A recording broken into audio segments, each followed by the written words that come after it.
Hey, welcome back. Today I'm going to be creating a treasure chest.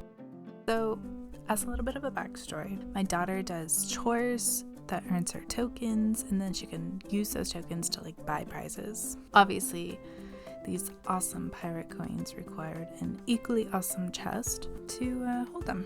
And when I saw this chest in the mobile game Cookie Run Kingdom, I knew I just had to build this. And no, by the way, this is not a sponsored video. I just really like the game and the graphics mostly. So yeah, let's jump in.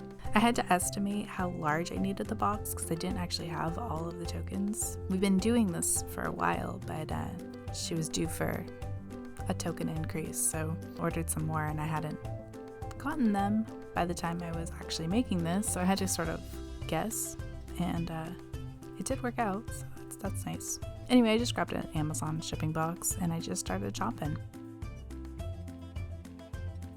I needed 2 panels for the front and I made them 7x4, and then 2 smaller ones for the sides that were 5x4, and then the bottom panel I just cut out a 7x5 piece and just hot glued everything together. Top of the chest wasn't quite as simple, so it definitely came out a bit more wonky. If I were to redo this, I would definitely go a little bit slower and make templates and a mock-up before I started chopping. It mostly worked out in the end. I think if you look too closely at it, you can see it's kind of wonky.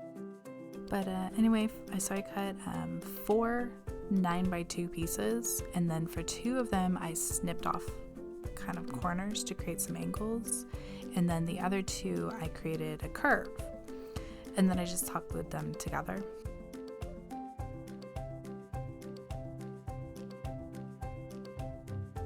Then for the sides I cut 2 5x4s and then cut a curve. Yes, I used a bowl to make it. And at this point I just attached all of the framing with hot glue, and then I just completely winged the very top of it because there's an open gap, kind of a funky shape, and I tried cutting out a paper template for this one, and well, I'm ADHD, that's all I have to say. So I just winged it. Again, looks a little wonky if you look at it too closely, but for the most part it worked out, so it's fine.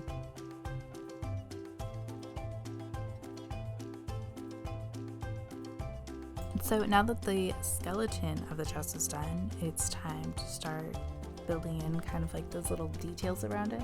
So all of the gold details on the chest kind of imply a metal, I don't know, casing, edging or whatever. So I'm building that out by adding strips of cardboard in those areas to kind of thicken it up.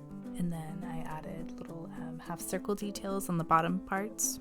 And then in the corners, they have this little L-shape detail. So I added those. Everything is just more cardboard and hot glue.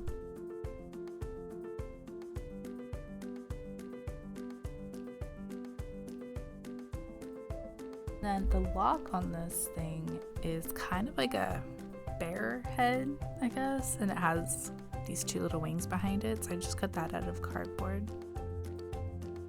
And then I got ambitious, and for not much of a payoff in my opinion. So there's a little gem on the top of the box. I wanted to build a gem out of cardboard, and I did it using the same cardboard that I built everything else out of, so it's thick, so it's just thick cardboard, and it was just way too thick for what I was trying to do. The gem was way too small for this thickness of cardboard, and so if I were to do it again, it would be fine in something thinner, like maybe a cereal box or cardstock, chipboard, something like that. For some reason I didn't think about that, and I just cut out the million tiny little pieces and hot glued all of them, and by the time it was done, really lost most of its shape because the cardboard was just too darn thick. Live and learn. So if you decide to ever make a gem out of cardboard, just don't use the chunky cardboard. Use, thin cardboard. So the final part of the skeleton of the chest are these sort of cage strap things, if you will, along the top. So I built these again just using strips of cardboard, and I broke the corrugated part inside so it bent easier and kind of curved, glued into place. There is technically a second cage on top that holds the gem, but there's some things I want to do to the gem before I build that, so that's going to be kind of the last thing I do. Which leads me to the most tedious step. So this is not hard in any way, shape, or form, but it took forever and was by far the longest part of this entire thing, which is where I decided to coat all of the cardboard in tissue paper. So I just got some Mod Podge, slapped on a coat, put a piece of tissue on it, and then slapped on another coat of Mod Podge. It took forever, partly because some areas really needed multiple layers to fill it out.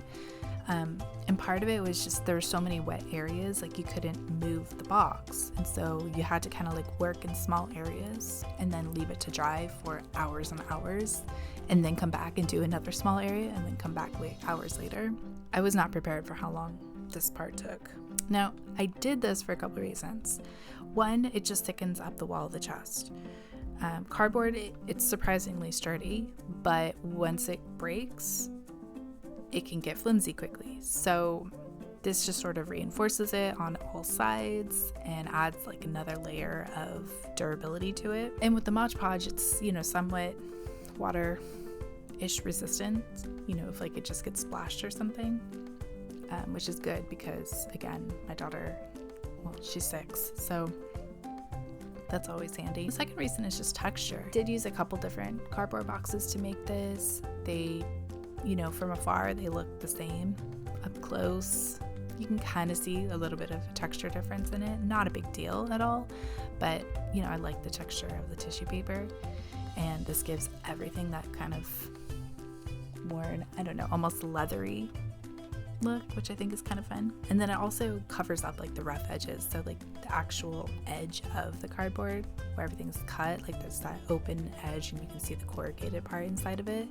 So this just closes up all of those gaps and everything is shiny. I will say this is where I messed up the box, because in trying to like cover everything and like sometimes I would hold the box in a weird way, like have it braced up against something while I was painting and then let it dry so that it wouldn't, fall and get stuff wet.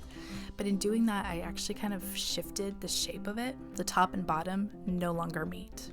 And this is where I messed up. If I were to redo it, I would definitely go a lot slower and just be careful about that, because when I first put the box together, it was fine. It fit up perfectly. But once I started adding the tissue paper and the glue, the way it just sort of shrank into whatever position it was in, if it wasn't in the perfect position, then it shrank to that. So now it doesn't like close properly, which is a bummer. But anyway, this part, just tedious. It was just long, boring, whatever. But when I finally finished it, then I could gesso it and give me like a nice solid primer to work with on everything and dive into the fun part. Well, building it was fun too, but you know what I mean. Painting was pretty straightforward. So the top of the box was a gradient that started with pink at the bottom and ended with blue at the very top. Some solid purple areas in the middle. That was easy. Bottom, main part is pink, the inside is pink, and then all of like kind of that metal casings, if you will, those are all gold. And so I just painted all of the gold areas ochre, and then I put the gold on top of that. Once everything was dry, I did a black wash over all of the gold areas, and that just sort of gives it that old, tarnished, aged look.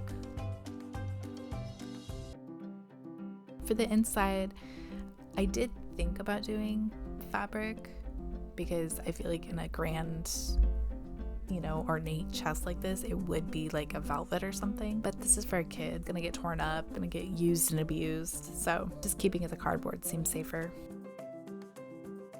So now we're back to the jewel. I have it built. I did cover it with tissue paper as well and the gesso, and then I added a couple coats of blue, and I kind of did a bit of a swirl between a few shades to kind of give it, the natural gradients that jewels have. Like they're not all one solid color, change inside, right? So I did that, and then I coated it with a few coats of UV resin just to give it, really make it shine.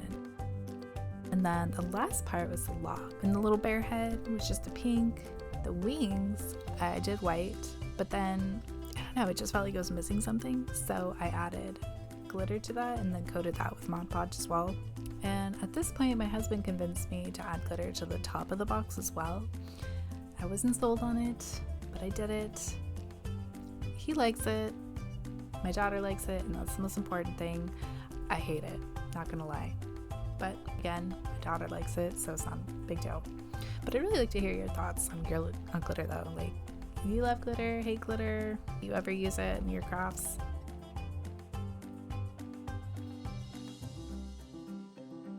And now we're kind of at the end. It's all about assembly, which of course includes building a second cage to house the gem, which means all of the aforementioned steps. I also added hinges to the back so that you could properly open and close it without, having to like completely remove the top.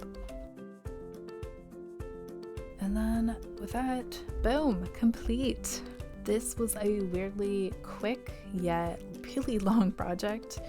I do love the way it came out, and my daughter loves it. There's a lot of wait time that I was not prepared for. For anyone interested, the game is called Cookie Run Kingdom, and this is the final chest from the Tree of Wishes section. It's a fun game. Really cute graphics. Again, not sponsored, just like it. It's honestly so cute. I'll probably be making more things from it at some point. Anyway, as always, thank you guys so much for watching. I hope you enjoyed this as much as I did. Don't forget to hit like and subscribe, and let me know in the comments your controversial thoughts on glitter. And also if you played the game.